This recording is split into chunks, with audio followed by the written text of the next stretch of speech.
Ay Jo, usapang patungan o usapang sampahan tayo ngayon. Alas man ang bunga mo, ha? Usapang pagbibreed. Ayan, madali din. Usapang pagbibreed tayo ngayon sa video na ito. Bago tayo magpasampa. Nagbibiro lang ako.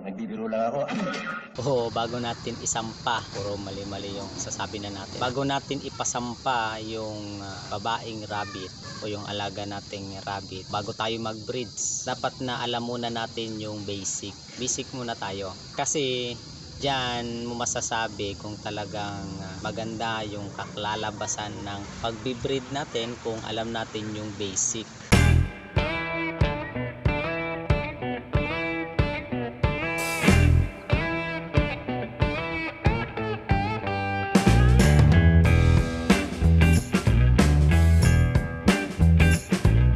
Sa pagbibreeding, mayroong 4 na program tayong sinusunod o mayroong 4 na program na kailangang malaman natin. Kasi hindi pwedeng basta na lang natin ilalagay, papasampa yung babae, yung doe doon sa lalaki. Kung maisipan natin na mag-breed is bibreed na natin.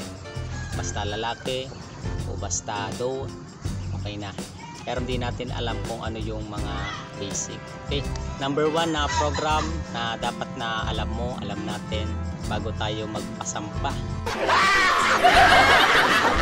Pasampa, yan, bago natin ipasampa yung rabbit. Yan, wag kayo yung magpasampa, wag tayong magpasampa. Yung rabbit, bago natin ipasampa o pa-breed yung rabbit, number 1 na dapat alam natin ay tinatawag na outcrossing. Ang outcrossing, mga Jo, para mas madali nating intindihin, example, mayroon kang rabbit na New Zealand na doe, tapos mayroon kang ulit na New Zealand na lalaki na buck, pero hindi sila magkapatid, hindi sila magkamag-anak, hindi magtita, hindi mag-uncle, hindi magkamag-anak. Kapag pinag-breeding mo sila, yung parehong pure breeds na hindi magkamag-anak, tinatawag na outcrossing program. Kahit na anong breed yan, mapa New Zealand, Californian White, Holland Lab, ano pa ba? Basta lahat ng pure breeds o parehas na breeds na kinross o binreed sa kapwa niya o parehas niya na breed ay tinatawag na outcrossing program. Ginagawa yung outcrossing program para mapanatili yung purity ng isang lahi. Hindi mahaluan ng ibang linyada o breed yung isang breed ng rabbit. Kaya ginagawa yung outcrossing program. Kung bago ka lang pala sa channel na ito, gusto mong matuto tungkol sa pag-aalaga ng rabbit, kaya nakakatulong sa iyo yung mga video na nandito sa channel na ito, huwag mong kakalimutan na i-hit yung subscribe button dyan sa ibaba. Hanapin mo lang yung subscribe button at pindutin mo yung subscribe para masubscribe ka sa channel na ito. At huwag mo rin kakalimutan na i-hit yung notification bell para lagi kang updated sa mga video na ilalabas natin. Number 2 na dapat malaman o yung program sa pagbibreeding is crossbreeding. Ayan, crossbreeding. Ano yung crossbreeding? Ang crossbreeding, Jo, ay ito naman yung magkaibang lahi na pinagko-crossbreed natin. Example is mayroon tayong isang New Zealand White, tapos mayroon din tayong isa na Californian White. Hindi sila magkapatid.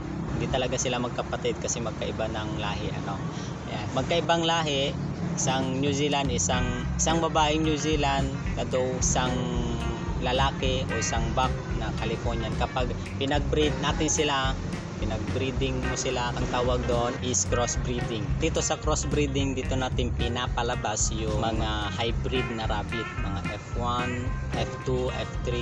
Ayan, dito natin pinapalabas o kinukuha sa crossbreeding. Ayan, bakit tayo nagko-crossbreed?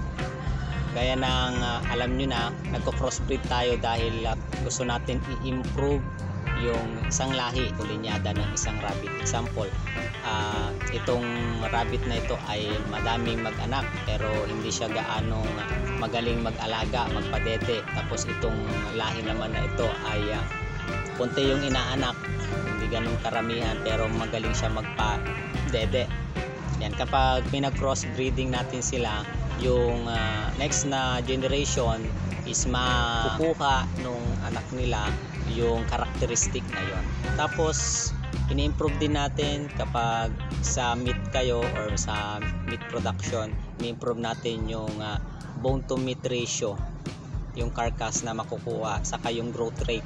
Yun yung mga factor na sinasaalang-alang natin kapag sa meat production kung bakit tayo nagko-crossbreeding. Sa iba naman is yung sa ni-improve nila yung sa balahibo. Ayan, depende sa goal bakit tayo nagko-crossbreed. Okay, number 3. Number 3 na program sa pagbibreed ay line breeding. Ano ba yung line breeding? Ang line breeding is parehong lahi ng rabbit, tapos ang pinagbibreed naman dito ay mga malapit na kamag-anak, yung tita, tito, yung cousin o pinsan ng rabbit. Yun yung pinagbibreeding. Tawag na sa program na yun ay line breeding. At ginagawa yung line breeding para i-improve yung katangian ng isang family line. Kung makikita sa kanilang pamilya, halimbawa yung mga spots, mga spots nila, para hindi mawala yon, ginagawa yung line breeding. Number 4 is inbreeding. Ang inbreeding naman, ang pinagbibreeding ay magkapatid. Bakit pinagbibreed yung magkapatid? Para makabuo ng panibagong lahi, bagong breeds ng rabbit. Pero yung consequences nito, yung consequences ng inbreeding sa kanang line breeding, paliit ng paliit yung inaanak nila. So kaya mayroon silang inaanak na mga abnormal, nagiging abnormal yung anak nila kapag ginagawa yung inbreeding sa line breeding. Kaya hindi advisable na gawin ng mga newbie or mga novice, yan yung mga baguhan, yung ganitong mga program. Kaya ang ginagawa natin, ang advisable para sa mga beginner is yung outcrossing saka crossbreeding. Dito naman sa aking munting rabbitan, hindi ako nag-line breeding saka inbreeding. Mostly, ang ginagawa ko is dahil wala pa akong pure breeds, puro crossbreeding. Ayan, puro crossbreeding yung ginagawa ko dito.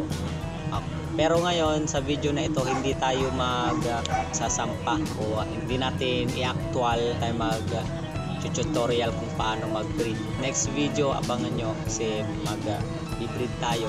Marami na tayo available na mga kulungan ulit, kaya yon, mag-breed na ulit tayo. Ayan, kaya abangan nyo yung tutorial natin kung paano yung pag-breed, ano yung mga dapat nyong i-prepare kapag nag-breed para maging tama yung breeding ninyo. Pati yung proper recording, sasama din natin yan sa video natin. Step by step kung paano nyo alagaan yung buntis na rabbit, kung paano nyo titingnan kapag positive yung pagbubuntis na o hindi. Hanggang sa manganak, hanggang sa mawala. Yan yung susunod na mga video natin. Kaya abangan nyo.